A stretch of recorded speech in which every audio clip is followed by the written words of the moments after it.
Good evening and welcome to our summer term money webinar series by the Institute of International Monetary Research in collaboration with the Vinson Center for the Public Understanding of Economics and Entrepreneurship at the University of Buckingham. I'm Dr. Juan Castaneda, Director of the IIMR, and today we'll be hosting Professor Alexander Salter. Alexander Salter is the George Snyder Associate Professor of Economics in the Rolls College of Business and the Comparative Economics Research Fellow with the Free Market Institute, both at Texas Tech University. He's a co-author of Money and the Rule of Law, Generality and Predictability in Monetary Institutions, published by Cambridge University Press. In addition to his numerous scholarly articles, he has published 300 opinion pieces in leading national outlets, such as the Wall Street Journal, the National Review, Fox News Opinion, and The Hill. Today, we will be discussing the return to price stability, an assessment of the Fed's average inflation targeting rule, after which we allow time for Q&A with viewers at home. Today's presentation will be recorded and made available on our YouTube channel. You can go to our website, which is www.mv-pt.org,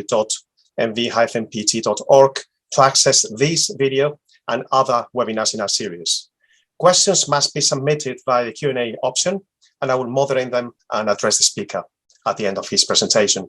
So, Alex, if I can call you Alex, please. Very happy to have you on board today. Thank you very much for kindly accepting our invitation. The floor is entirely yours. Excellent. Thank you very much for having me. I'm thrilled to be here. I'm not so thrilled about the inflation the United States is currently experiencing, but I am, in fact, excited to talk to you about it and see how we can understand it a little bit better. So just to make sure, can everyone see the presentation? Thumbs up, great. All right, so let's get started. I'm here to talk to you today, not just about inflation, that's something that we all are experiencing, but what the change in the Federal Reserve's operating framework in the summer of 2020 has to do as a partial explanation for the inflation that we're seeing today. So hopefully by the time we're done with this talk, you'll be able to understand global price pressures a little bit better, as well as comprehend the important link between central bank operating frameworks and price increases or decreases, although the latter tend to be rare. So I think the right place to start is with some basic definitions. When we're talking about inflation, economists mean a percentage increase in all prices, or at least virtually all prices in the economy. We distinguish inflation, a general change in prices, from a relative or specific change in prices. If the price of cars is going up, and that's it, that's not inflation. If the price of food, but no other broad categories of goods are going up, that's not inflation. Really, in order for price increases to qualify as inflation, we need to see all of them going up at the same time at the economy. Clearly, they're not going to all go up at the same rate, but we should be able to discern a broad phenomenon of a depreciation in the purchasing power of the monetary unit, which is another way of thinking about inflation. After all, if all prices are going up, the money that we all have in our wallets and bank accounts is worth less in terms of its ability to command real goods and services. The most recent inflation data in the United States is pretty grim. In June 2022, the Consumer Price Index, which is the main price index we use in macroeconomics, is up 9.1% year over year. It's the highest inflation that we've had in the United States since the early 1980s. In fact, it's the largest in 41 years, almost 42 years.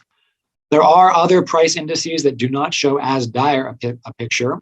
Another one called the Personal Consumption Expenditures Index. And this is the one that the central bank prefers to use and look at when it makes policy. It's only up, I say only, quote unquote, only up 6.3%, but still that's perceived to be unacceptably high by most people, most academics, most scholars who talk about these topics. What does Federal Reserve policy have to do with this? In brief, a lot. In August 2020, the Federal Reserve adopted a new monetary policy strategy. From 2012 to 2020, the Federal Reserve had a 2% yearly inflation target. At that point, they switched to what's called an average inflation target. They're trying to target price increases, not 2% each year, but in the long run, an average of 2% each year. It's a subtle difference, but as we're going to see, it's a meaningful one. Since the Federal Reserve adopted that new monetary policy strategy, prices all across the economy are up a total of 13%. Furthermore, goods and services are approximately 9% more expensive today than if the Federal Reserve had actually hit a 2% yearly inflation target. So in terms of living standards, since real wages have fallen, which just means that price increases have more than increased faster than wages have gone up, we're actually seeing most workers in the United States lose some purchasing power in terms of the value of their take-home pay. So this is obviously concerning for reasons of welfare and well-being. What's the basic explanation for inflation? There are a lot of theories that purport to explain inflation. I submit that we don't have any better understanding of inflation today than this gentleman had about 40 years ago. If you don't recognize that picture, that is Milton Friedman, the famous monetarist economist and Nobel laureate. And the essence of Friedman's contributions to monetary economics was in recognizing that price increases, inflation, can be produced only by a more rapid increase in the money supply than the supply of goods and services. If money is growing faster than output, you get inflation. If money is growing slower than output, you could get disinflation, a slowdown in the rate of inflation, or you could even get deflation. Prices might even start to fall. It all depends on the growth rate of the money supply compared to the growth rate of real goods and services, all else being equal.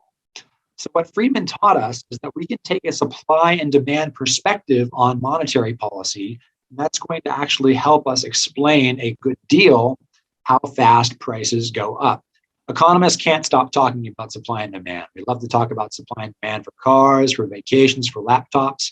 You can bring that basic perspective to macroeconomics too. It's not just a microeconomic tool, although we do need to generalize and aggregate our analysis slightly to compensate for the fact that we're talking about the economy as a whole. Really, when you get too much money chasing too few goods, you get inflation, which means we can break inflationary pressures down to and locate them on either the demand side or the supply side. In brief, when there's too much money and excess supply of money in the economy, that's a demand side factor driving inflation. When there are too few goods with which money can be used to purchase, that's the supply side consideration, the general availability of stuff we need money and use money to buy. Each one of these independently can drive up prices. When both of them happen together, as a preview of coming attractions, both are in fact happening right now. When both of them happen together, you can get some serious inflationary pressures. So again, demand problems, think total spending on goods and services, right? All the stuff that's out there, multiplied by their price tags, as the spending flows throughout the economy, that's going to be the demand side driver of inflation. The supply side problems are more varied. Here you have concerns about productivity, supply chain issues, those sorts of things. They're more multifaceted than demand side problems, but I think the basic analysis nonetheless remains fairly straightforward. We know what side of the economy, the demand side or the supply side, to locate these problems on as we conduct our analysis. Going into it in a little more detail, the place to start, as always in macroeconomics, is with the equation of exchange. What this equation basically says is the total amount of spending, which is the left-hand side of the equation, has to equal the total value of output in terms of goods and services, valued in current dollars. In this equation, M represents some measure of the money supply. V, its velocity of circulation. That just means how many times on average a given dollar is used to purchase a good or a service. P is the price level, the expensiveness of goods and services in general, right? So it's not a relative price of any specific good like a car or a glass of orange juice or a laptop or a sport coat. It's the general expensiveness of goods and services. And Q represents real, meaning inflation-adjusted output. Now, looking at the economy this way actually helps us gain a lot of insight. Here's a question that the classical economists of the 17th and 18th centuries thought a lot about. Suppose we were to double the supply of money in the economy overnight. Can this equation help us understand whether anybody would actually be better off, right? If we snap our fingers and the money supply in a country doubles overnight, are people any better off? The short answer is, if it's the entire economy's money supply that's doubling overnight, no. Obviously, if it were just my bank account that's doubling overnight, yes, I'm clearly better off. I have more purchasing power available with which to buy goods and services. But we're not just talking about one or two bank accounts. We're talking about the entire money supply in the economy.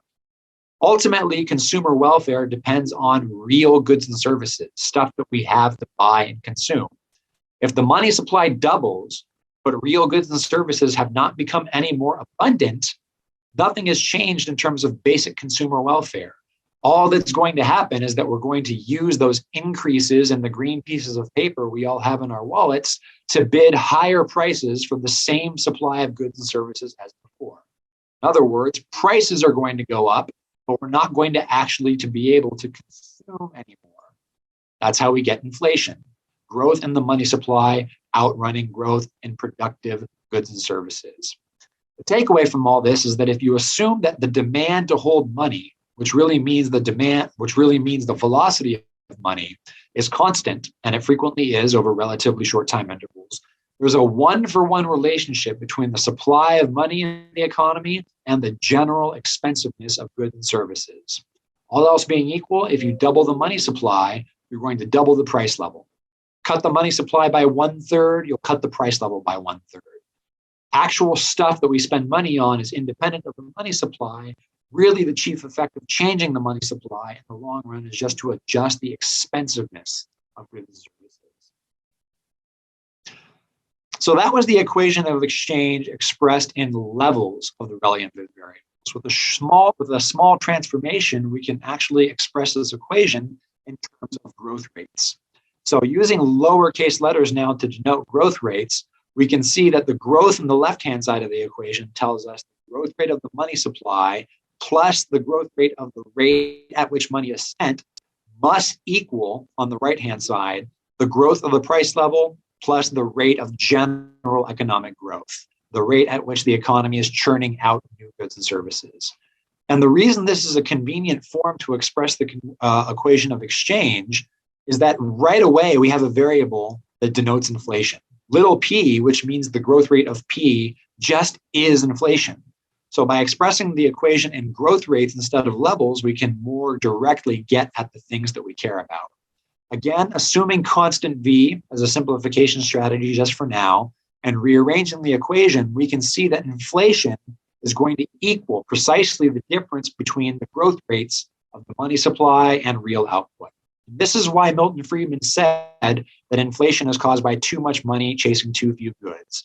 If the money supply is growing at 5% and the real economy is growing at 3%, the residual 2% must be inflation, assuming that that the velocity of money has not changed.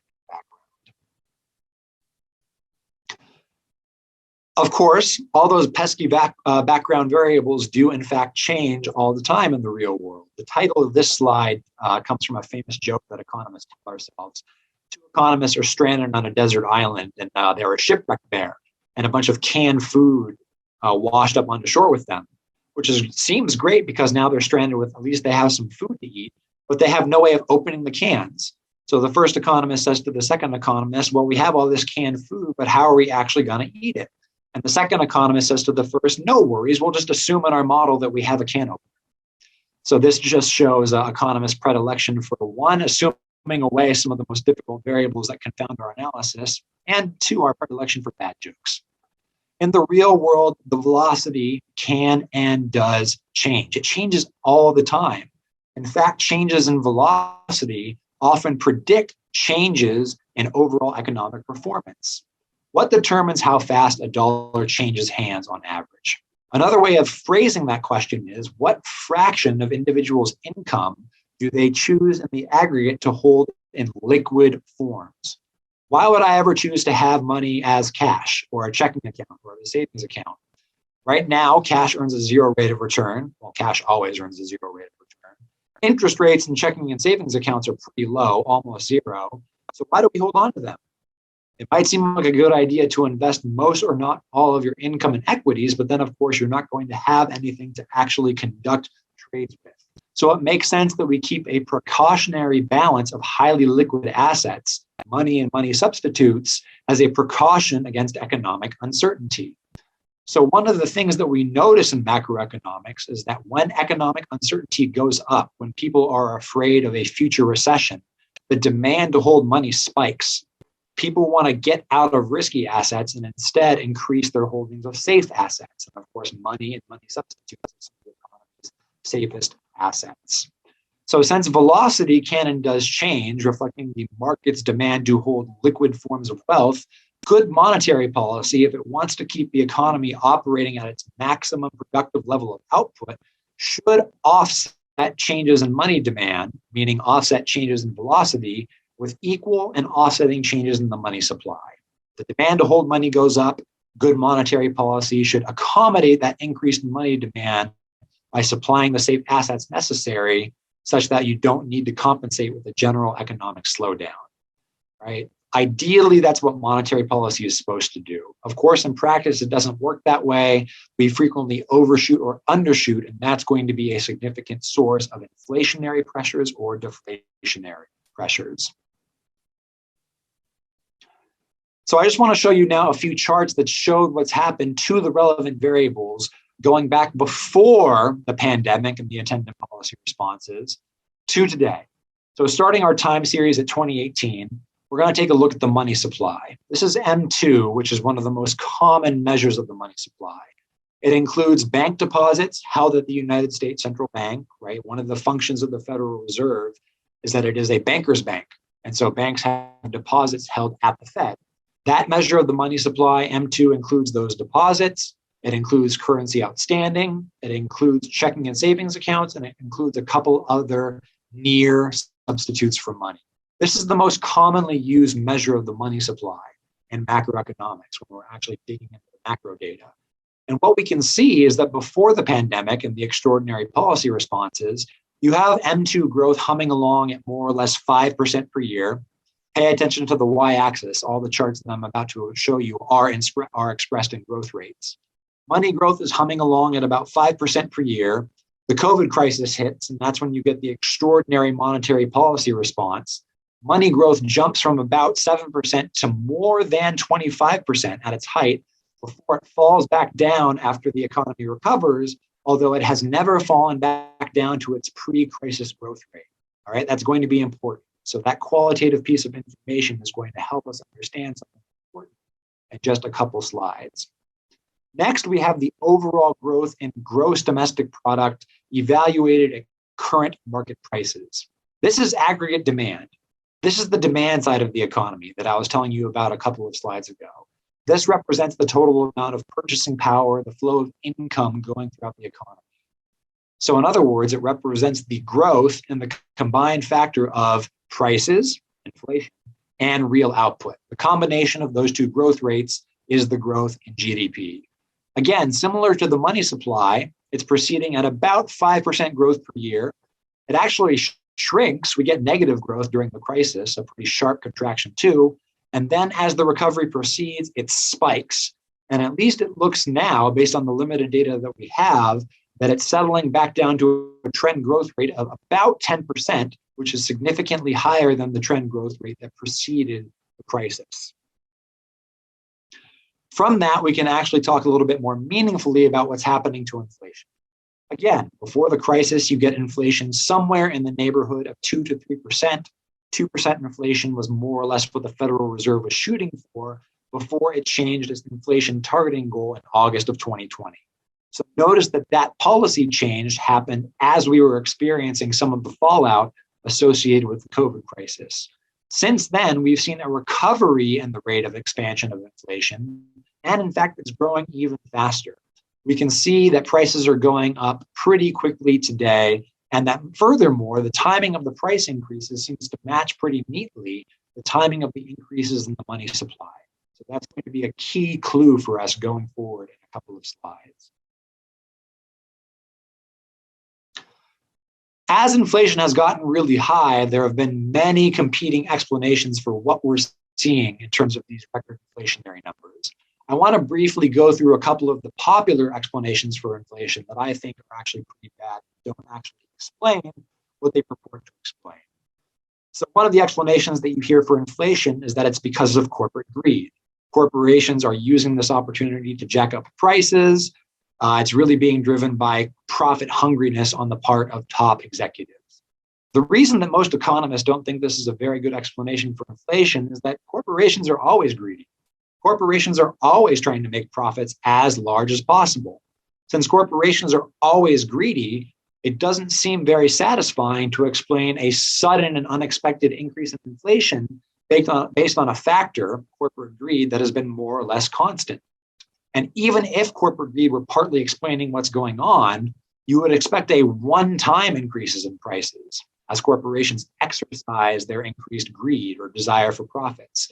Instead, we haven't just seen a one-time growth in prices, we've seen ongoing inflation. Prices keep on going up and up and up. So it doesn't really seem that corporate greed is the explaining factor here. A related explanation gets to a factor in economics that we call market power. Market power is just a fancy term in economics for the ability of firms to charge prices in excess of marginal costs. And if you look at several empirical studies of the US economy since the pandemic, some of them do show increased market power, but some of them don't.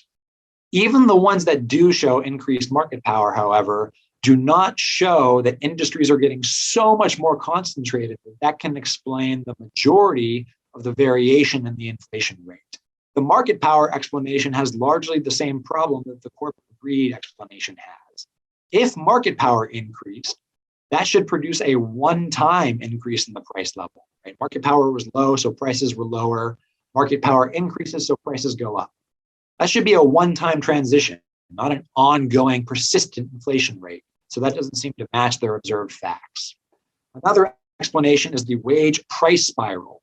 According to this explanation, what happens is that prices start rising, so workers demand higher wages to compensate, so they're not actually losing purchasing power.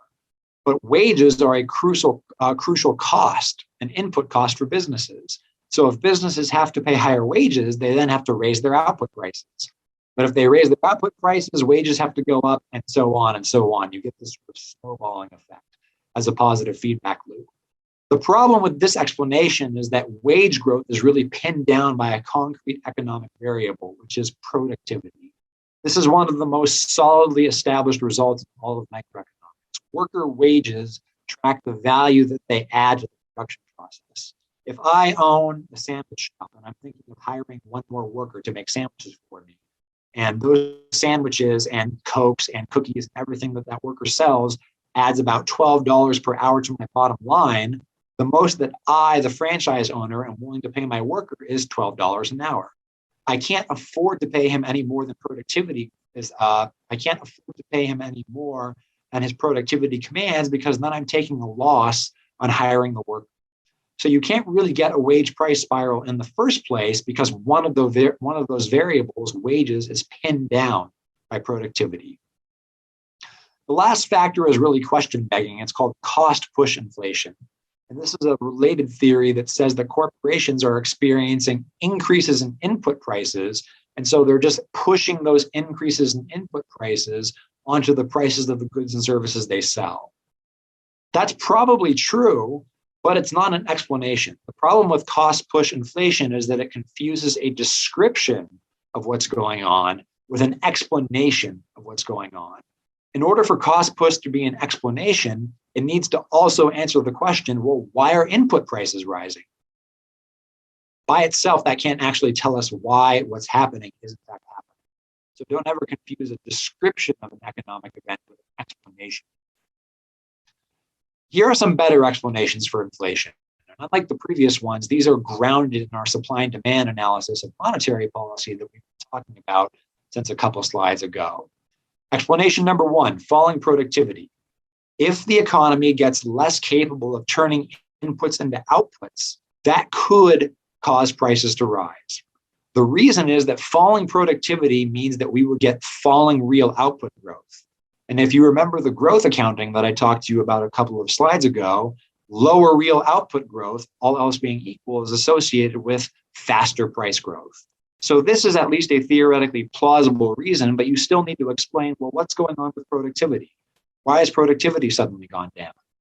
Now we turn to subsequent three explanations that might explain productivity growth falling, why we've actually seen a fall off in productivity growth.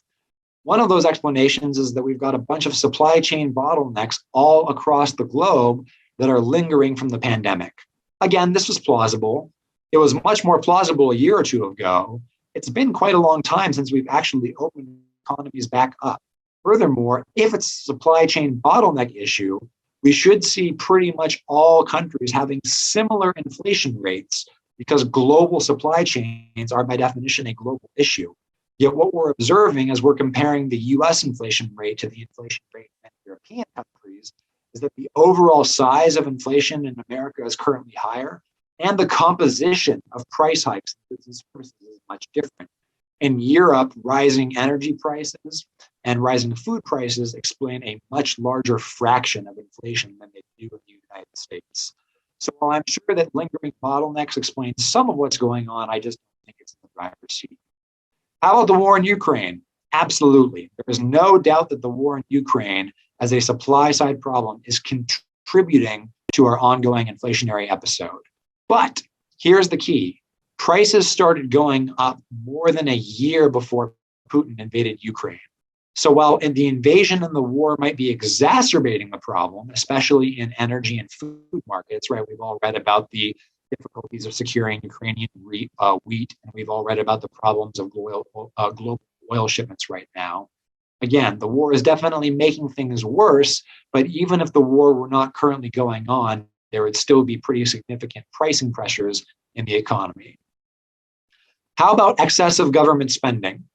A lot of economists think that increases in government spending can cause increases in output and prices.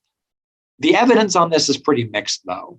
And the reason that increases in government spending, and by that I mean congressional appropriations, the reason that that usually doesn't have a great boost to macroeconomic variables is because in the aggregate, fiscal policy does a really good job of shuffling resources around, but it doesn't usually expand overall output and prices, right? When Uncle Sam spends more on goods and services, the government is consuming a larger share of economic output. It's consuming a larger piece of the economic pie, but it doesn't do a very good job of actually baking new pie. The one way the government spending could matter is that ramping up deficits might place indirect pressure on central banks to backstop the market for government debt, right? If governments are engaged in deficit spending, as the United States did at massive levels in 2020 and 2021, that might place political pressure on central banks to buy more and more government bonds in the secondary market to make government borrowing in the primary market go a little more smoothly. And I think that that hypothesis has a lot more support than some of these other explanations that we've seen so far. What's happened to the money supply since the pandemic started? Well, in March of 2020, when the problems really started, the money supply was about 15.5 trillion. Today, the money supply is nearly 22 trillion. That's roughly a 40% increase. And that is partly due to the Federal Reserve, our central bank, the United States Central Bank, indirectly monetizing congressional budget deficits. $3.3 trillion of government bonds have been added to the Federal Reserve's books since 2020, which just means that the Fed has bought more than $3 trillion worth of government bonds that were issued in fiscal year 2020 and 2021. That's 55% of the budget deficits over those two periods. Now, I want to emphasize the Fed is not buying those bonds in the primary market. The Federal Reserve, one part of government, is not loaning money directly to the Treasury. But ultimately, that matters very little because markets are connected by prices. By buying bonds in the secondary market, the Federal Reserve drives up bond prices and hence drives down the interest rate on those bonds, which means that Uncle Sam can borrow more cheaply. So even massive activity in the secondary market only can actually make it easier for Congress to spend and Treasury to borrow. Furthermore, we know that money demand did rise as there was massive increases in economic uncertainty in the darkest days of COVID, but also based on all the financial metrics that we've seen, money demand restored back to pre-crisis levels pretty quickly. Despite the fact that you had only a temporary jump in money demand, the money supply kept on growing and growing and growing. And here's our explanation for the variables that we saw a couple of slides ago.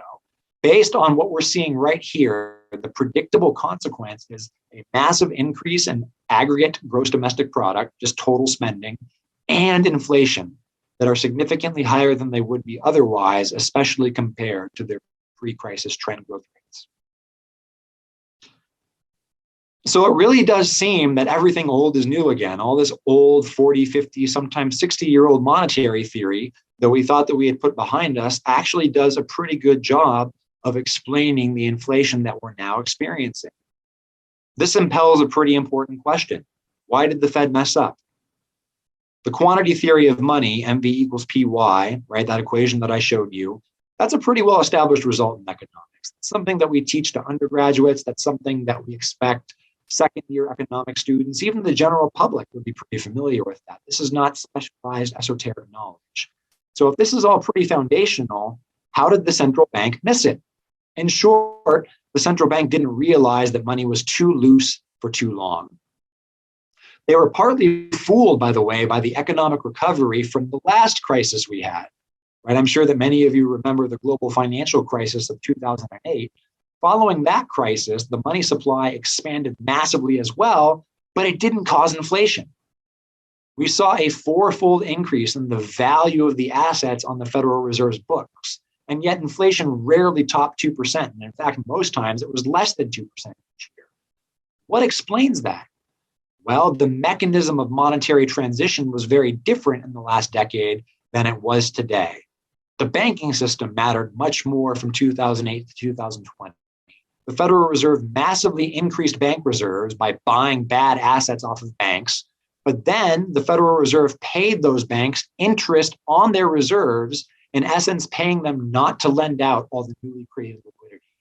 If somebody is offering you 0.25% just to sit on a massive pile of money, and everywhere else in financial markets, rates of return are negative, I'll take 25 basis points. Who wouldn't? Of course, you're going to keep that money parked there. It's safe, it's guaranteed, and it's a better rate of return than you can get elsewhere. This time, however, with the COVID crisis, we almost bypassed the traditional banking system entirely.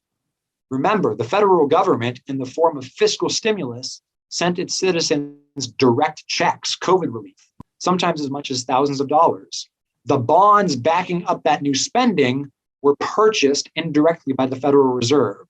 So we quite literally bypassed the financial system this time. So interest paid on bank reserves didn't have a chance to contain the inflationary pressure. We handed out checks, and we had, in effect, the central bank buy up all the bonds that was backing those checks. So, of course, direct spending is going to boost inflation under that sort of an environment. That's why many people, myself included, by the way, mistook inflation initially for transitory supply-side factors. We saw the big increase in money demand, and we thought that money was a little bit loose, but it wasn't too bad. This is why it's so difficult to evaluate these policies real time. Furthermore, top monetary policy decision makers were spending a lot of their time focused on non-monetary goals. The Federal Reserve actually has instructions from Congress mandate to pursue full employment and stable prices. Yet in recent years, the key decision makers at the Federal Reserve have been devoting increasing resources and attention to affairs that really don't have anything to do with monetary policy. Specifically, central bankers have spent a lot of time and effort talking about environmental concerns, namely climate change, and racial economic justice. I am not saying these are inappropriate concerns for policymaking. However, it's curious why we think that central bankers would have any sort of comparative advantage in handling them. Monetary policy is a pretty blunt tool. Monetary policy is good at keeping total demand of the economy on a steady course. But environmental concerns, racial economic injustice, these things are very real. But they're not things that printing money or regulating banks really can do a lot to fix. So it's sort of a question why high Fed officials detoured from basic monetary policy to focusing on these secondary considerations at a time when we were really pumping the economy full of money. So I think that this really was something that they paid attention to instead of familiar monetary policy that distracted them from the inflationary consequences of their actions. This gets us into the Fed's operating framework. Before August 2020, the Federal Reserve decided that stable prices, that mandate that they had from Congress, meant that they were shooting for 2% inflation each year. That was the theory. And in practice, it was a 2% inflation ceiling, since in the vast majority of years from 2008 to 2020, inflation was below 2%. In fact, it averaged 1.7%. After 2020, they switched. They wanted to more credibly commit to getting 2% inflation. And so they said, you know what? We're going to allow prices to run a little bit above 2% in the upcoming years to average out 2% over a course of years. The problem with this policy is that in order for it to work, it needs to be credible. Markets need to believe it so they can price that inflation into the financial contracts that they write. The policy is only believable if the Fed is credible. And the Fed is only credible if it's willing to do anything necessary to hit that 2% on average over the long term. But we've known from previous experience that while the Fed is willing to tolerate inflation above 2% for an extended period, it's much less excited by the prospect of below 2% inflation. Imagine that the Fed needs to average out the current inflation that we're currently experiencing. Price hikes are in the neighborhood of 9% right now. That's going to mean in the next couple of years, the Federal Reserve is going to need to operate monetary policy to give us less than 2% inflation each year. In fact, they might even need to engineer deflation in some years to bring down this high figure so that it averages out 2% over a number of years. Is deflation really a credible strategy for monetary policymakers? No way. Monetary policymakers fear nothing more than deflation. And they have good reason to, since many of the worst recessions and depressions that we have on record occurred during times of deflation. The problem that this means for the Fed's new policy framework, though, is that the target is de facto asymmetric. We're willing to run the economy too hot, but not too cold. And so that means that if we get deviations from 2% inflation, it's only going to be one way. We're going to get persistently higher inflation than 2%, without compensating in subsequent years with inflation substantially below 2%. That means a permanently elevated price level and permanently elevated price growth. So until the Federal Reserve actually commits to getting back to that 2% on average figure, in practice, I think they're going to let bygones be bygones, and we're just going to see a permanently depreciated dollar. And we're going to have to prepare for many rates of inflation in future years in the 3 to 5% territory. What if we didn't want that? What if we actually wanted to put monetary policy on a better course? There are three things that all need to happen in order to guarantee more responsible monetary policy. First, we're going to need tighter policy guardrails in general. My recommendation is that Congress pass legislation instructing the Fed that its monetary and regulatory mandates should be interpreted narrowly. This concern that the Federal Reserve has exhibited for climate change and racial injustice is really not appropriate for its mandate. To be clear, I do think that climate change and racial economic disparities are valid objects of concern for public policy. But we have many, many other agencies and organs of government that are better capable of tackling those problems than the central bank. Environmental policy should be under the purview of Congress and the EPA. Racial economic compensations for inequities should be under Congress directly, and then many other administrative organizations, perhaps housing and urban development, that have the tools and competence necessary to actually develop and implement those policies. Like I said before, central banking is a blunt instrument. We're not going to fix these deep structural economic problems by printing money. So Congress should focus the Fed on the few things that it actually can do well. In addition to that, I would like Congress to embrace a strict rule for monetary policy. The dual mandate is actually pretty vague.